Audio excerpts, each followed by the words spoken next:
Welcome. This is my predictions for UFC 143. I just want to first say, guys, thank you for the emails and the inboxes and channel comments asking when I was going to be doing another review and predictions. I really appreciate you guys wanting to see my videos. I took a little time off taking care of some stuff, focusing more on the fighting and stuff like that, training and whatnot.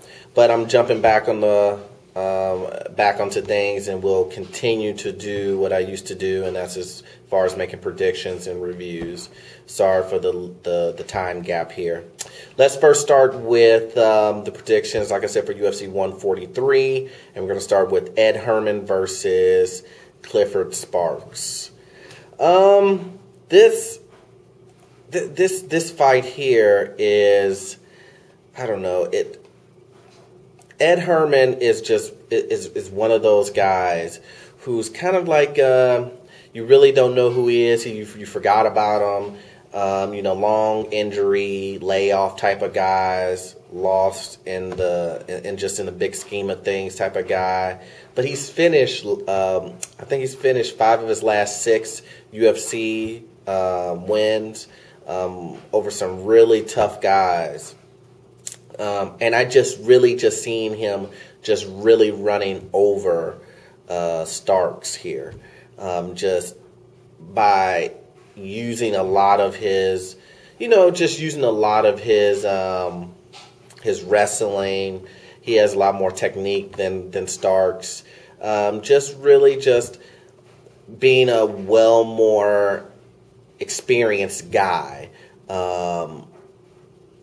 He's going to try to avoid the takedown from Starks and just show how well-rounded he is as a fighter versus Starks, who, I'm not saying the guy's not well-rounded, but he just doesn't have the experience that Herman has. And with that being said, I see Herman winning this match by the second round by TKO. Let's move on to the next one. The next one is Roy Nelson versus Verdum. Now, as everyone knows, all of the heavyweights for the Strikeforce division are pretty much moving over to the UFC. With that being said, you're going to have some really high talent, kind of mix up some stuff, and guys not really just kind of fighting the bottom of the barrel guys. They're going to really move up in competition by going against tough guys in the UFC. And this is like one of the challenges from these guys who have been in the UFC, went down to Strikeforce and had some success, but then now are moving back to the UFC, and that's Verdum. He's going against Roy Nelson. Even though Roy Nelson has had some losses, he's on a losing streak. At least I think he may have won his last fight. Don't quote me on that. But with that being said, this will be a challenge for Verdum. I just don't know. I'm kind of flip-floppy on this one because Roy Nelson, as you know, has a good ground fighting. Is good at ground fighting, jiu-jitsu. And then Verdum obviously is a world-class jiu-jitsu practitioner by winning, multiple world championships and whatnot. Roy Nelson is better on the stand-up than Verdum. Roy Nelson can take a shot better than Verdum. With that being said, Roy Nelson has a issue with cardio. And for me, that may be what sets him apart as far as winning this fight. I believe that the cardio will be detrimental for Roy Nelson, and Roy Nelson will not be able to hang and will not be able to last in this fight. Even though I know Verdum will not be able to put Roy Nelson away, definitely not with strikes, probably not on the ground, but Verdum is a faster guy, and if he pushes the pace of this match, he will win this by decision. And I believe that's what he will do. I think he will push this fight at a faster pace to tire out Roy Nelson and win this by a decision. So that's what I have for that fight. Then we have Koscheck versus Mike Pierce. I mean, everyone knows Josh Koscheck is a excellent, explosive wrestler. His stand-up has gotten a lot better since his previous days in the UFC, where he used to be only a wrestler. Now he's a well-rounded fighter. He's got better with his technical striking. And then you have Mike Pierce, who is, I think he's like 5-2, and I think he's lost against some top tier guys, John Finch and Johnny Hendricks, I believe. He comes with great wrestling, great takedown defense, all of the things that will make him a good wrestler, but he's not John Finch. I mean, not John Finch, I'm sorry. He's not a Koscheck wrestler. He's going against someone who will, who if you want to wrestle, he'll wrestle with you. But I don't see Koscheck doing that. I see Koscheck using his takedown defense to stop Pierce for trying to take him down, and then picking him apart with his speed. Speed and power and explosiveness. He's going to just pick this guy apart and win by TKO in the second round. I just believe that the speed is going to be killer. It's going to be killer for Koscheck. Koscheck is just going to catch this guy with his hands open, coming in for a takedown or something like that. He's just going to catch him with his speed and put this guy to sleep. So I have Koscheck winning this in the second round by TKO, guys. Okay, and then our next fight here is hopefully I'm gonna chop this guy's name up, Rene Barao, and then we have Scott Jorgensen. Now these guys, I don't know. We have. Obviously, we have Barao, who is a great submission artist. He's probably. He's a really good submission artist. Then you have, on the other hand, you have Jorgensen, who's just a well-rounded fighter. I believe that both of these guys are gonna go head to head, and pretty much, a long story short, guys, Barao is a top of the line submission guy. Then you have Jorgensen, who is a good guy. He's not good enough to beat like a Dominic Cruz, but he's pretty good. But he's good enough to beat pretty much anyone else in the bantamweight division. But he can't beat Dominic Cruz. But he's going against a guy who is very, very, very impressive with his submission game.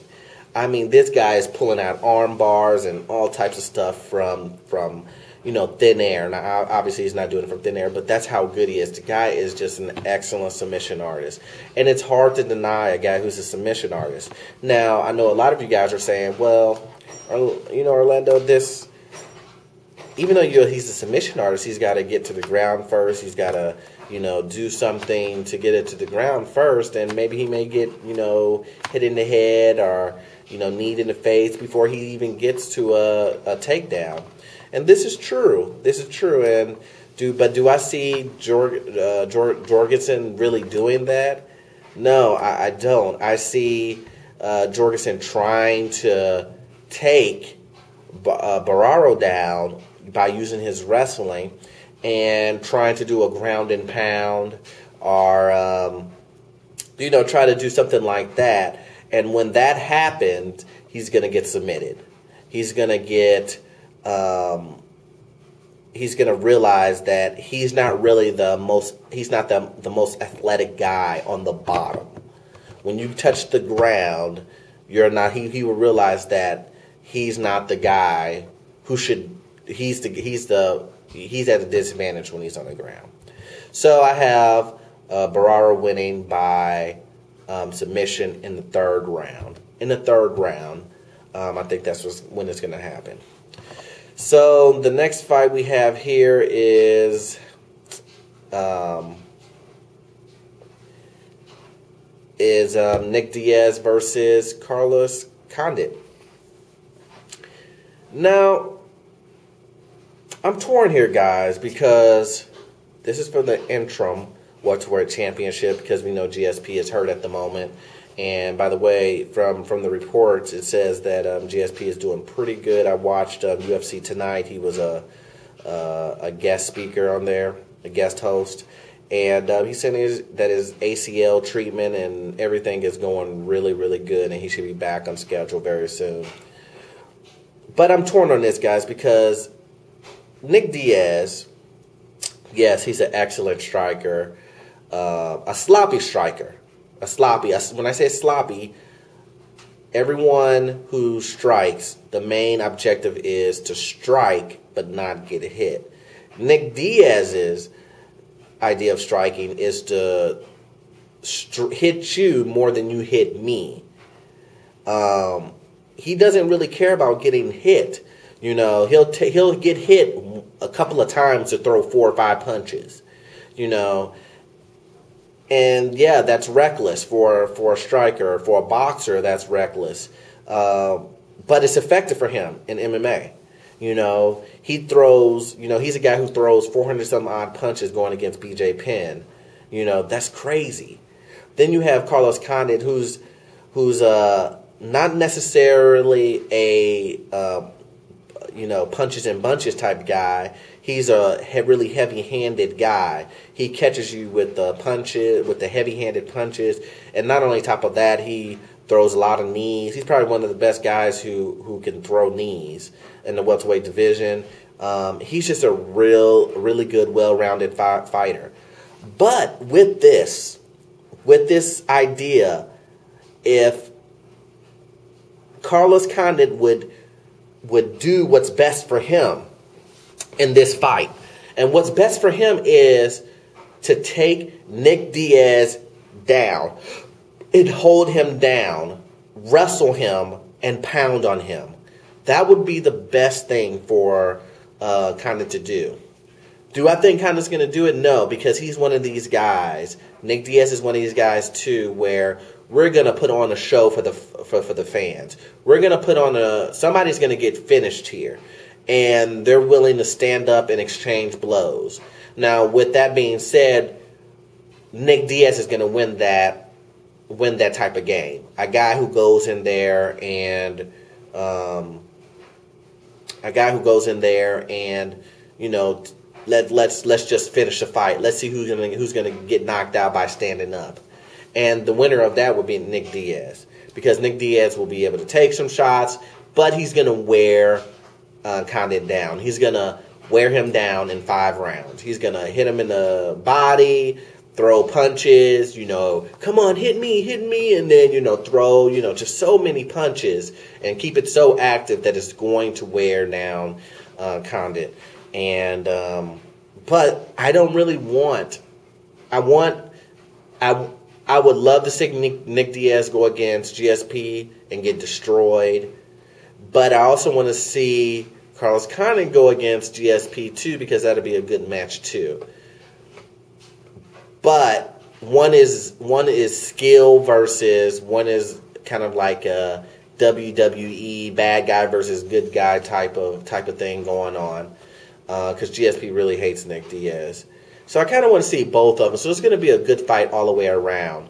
But I believe Nick Diaz will win this fight based on he's just going to tire out Carlos Condit and just pound on this guy and beat him in the 4th round by TKO. And now, mark my word, guys, both of these guys are going to look like shit in the face.